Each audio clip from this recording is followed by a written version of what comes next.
Hi guys, welcome to the Nigerian Benz Lover YouTube channel, and today I've got myself a 2014 Mercedes-Benz C-Class, right? Okay, like this guy's getting old. I mean, it's still new in my eyes, but to some people it's getting old. You know, the new one just came out like a few months ago, and I'm sure a lot of you are probably saving up for you know, the new model, which kind of improves on everything overall. But if you're like me and you're on a budget and you were trying to get, you know, a nice compact executive sedan, then why not consider the C300, right? So while you're thinking of that, let me show you around the car, talk about the engine choices and all that. All right, let's get to it. So under the hood of the C300, you get a 2-liter 4-cylinder engine, right? It's turbocharged, right? And you'll be wondering, like, what? Like, the other C300 had a V6, why is this one having a 4-cylinder engine? Well, to be more economical, you know, you have to be nice to the environment. And before you jump to conclusions, this 2-liter engine is actually more powerful than the outgoing V6 in the W204, right? So that W204 was producing about 228 horsepower or so, and now this one, right, with the 4-cylinder engine, is producing around 255 horsepower, which is really good, which is pretty nice. But if you want something more powerful up the range, then you could go for the C400, which is the V6, normal V6. And then if you want something a little bit more sporty, you get something like the C450, right? The C450 was tuned by AMG, the earlier models, right? But moving up the years to like 2016, it was then transformed to the C43 that we all know now, the C43. But there was a time when we see C450 AMGs and people would go crazy, like, what the hell? Why are you putting fake badges on your C450? Then you have to open the hood and then you see the red styling and all that, and put like tuned by AMG, blah blah blah, right? I think that's the C-Class to get, unless you want something more crazy and bonkers like the C63 or 63S, right? So that's the engine taken care of. And if you are someone who wants something a little more economical, you know, just base trim, all that, then there's the C220 and there's also the C180. All right, so moving on to the interior, the C300 is a very nice driver's car. You get, like, it has a lot of driver aids on it, lane keep assist, I can't remember the other one, but it has a lot of driver aids, pre-save, drowsiness assist. Like, if you're driving, if you're like me and you work 9 to 5 all the time, and you're driving, like, you live in Lagos and you work 9 to 5, I'm sure my Lagos brothers understand this. You're driving late in the night, trying to, you know, stay up and all that, and the car monitors your driving, it watches you, you know, fall asleep, it does this chiming noise. I can't fall asleep on the steering wheel. This guy is still new and it's for sale, okay? But like, it's amazing, you know, like, for a person who likes to drive, this is a very nice car. And one thing you should also notice, there are several interior colors, but this is my favorite. Why? Because it doesn't fade like the other ones. So like, if you drive around a lot and you tend to like park wherever you see space, especially under the sun when there's no shade, this piano black interior material, whatever, is actually great. It's actually great because while you're under the sun and all that, it doesn't fade and all that. Though the only thing about it is that it has a lot of finger marks and all that, you know, stuff like that. And another great thing about the C-Class again is that it has a lot of storage spaces, right? So you have 2 big spaces for your cup holders, you have a pretty spacious glove box, and you also have quite a lot of space here in your cubby hole. What's it called? Your center cubby hole. And then, you know, you have space here for your bottles and the likes. Here you have space for your bottles there.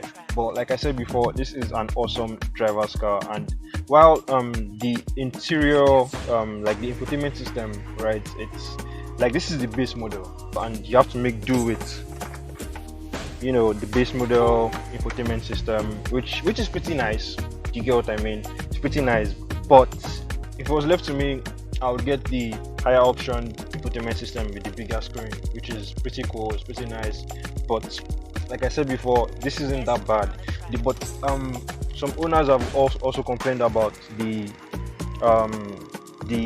car has this center control system, right? So you have to like you have this button for swiping around and doing, you know, swiping around stuff and all that. But some drivers have complained that sometimes the touch button, the touch panel kind of gets in the way. So while you're driving, it can be a little bit annoying from time to time. You get. But while this is the base model, in the higher up models, you have the chance to, you know, opt for the Harman Kardon sound system.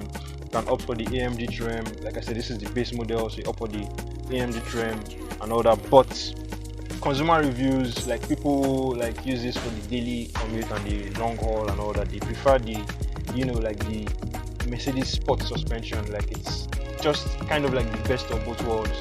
Like the car is a little bit lower. I will show you the C300 right now, and you can see it's a bit lower. This is a C300 Coupe or Coupe Edition 1, and like you can see it's lower than the normal C-Class, but at the same time it's more forgiving, right? So while you still have that sporty suspension that helps you in the corners and makes you, you know, you feel more comfortable, it's still, you know, like the best of both worlds, if you get what I mean. But if you are not after that, then you can always go for the normal, like rear, the normal suspension and all. Then another thing I also like about the C300 was that like the quality, the overall quality really improved in the W205, right? Because in the W204 you had this, like the system looked, as much as it was good and sophisticated, it had this kind of plastic look about it. It wasn't really satisfying. But in this one, they managed to integrate all the systems into this piano black dashboard, center console, and you know, it looks really upscale. Like it actually feels like a proper executive, like a proper baby S-Class, and that really makes the C-Class a very highly attainable car. Like I know how many C-Classes I've sold between now and last year. People really like the car, they really want it, and it's actually a very good option. All right, so moving on to the back seats, it's actually quite spacious, to be honest. Like look at me, I'm like, the seat is at normal position. I would leave the front seat, and I'm also like sitting down. I'm actually perched. I mean like sitting normal, relaxed and all that. This actually feels really comfortable. You get the armrests are actually very nice, and you have these nice cup holders to play with, and at the same time you also have a 12-volt socket to, you know, charge your stuff and all that. You have the AC and all that, though this isn't the 4-zone climate control that you get on the like higher models, but nonetheless you get your own air vent to yourself. Now the issue is that if you the C-Classes with the panoramic roof like option, right, the roof kind of droops down a little bit. So if you're a tall passenger, like maybe above like 6'3", 6'4", or like, you know, up there, sitting in the back won't be comfortable. Like maybe for short trips it'd be nice, but for long, you know, long haul trips and all that, doesn't really, you know. But overall, if you are the driver or you are the front seat passenger, you know what, if you're tall, you're above 6'2", 6'3", call shotgun. All right, overall, like this is actually really nice. The interior really feels very nice, the leather, everything, it's actually really awesome. Yeah, so let's check out the boots. Like how spacious is the boot exactly? Like, so moving on to the back, the C-Class is actually quite spacious. Actually has a very nice boot. Like for a compact executive sedan, the boot is the trunk, or the boot, or the trunk, whatever you call it, is actually very spacious. Big enough for like two big traveling bags, or two big traveling bags, whatever you call them now, and maybe like, you know, other normal stuff. And another nice thing is you can actually fold down the back seats.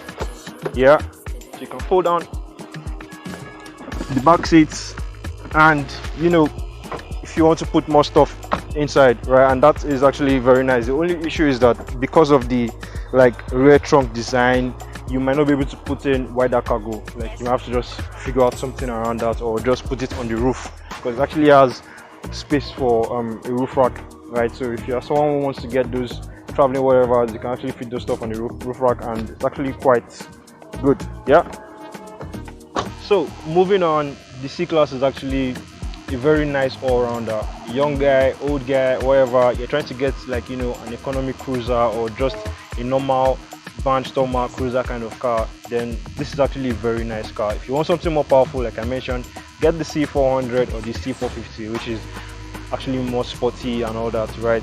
And the thing is, like, since last year, actually, prices of cars have been going up. Like, I remember last year, before the lockdowns and all that, the prices of the C300 were around 9 million. You could get a very nice C300 for around 9, and then a very nice fully option like this one. Now this is like the base trim, full, like, you know, it has all the necessary features, right? So you could get this particular model for around like maybe 9.5 to 10 million.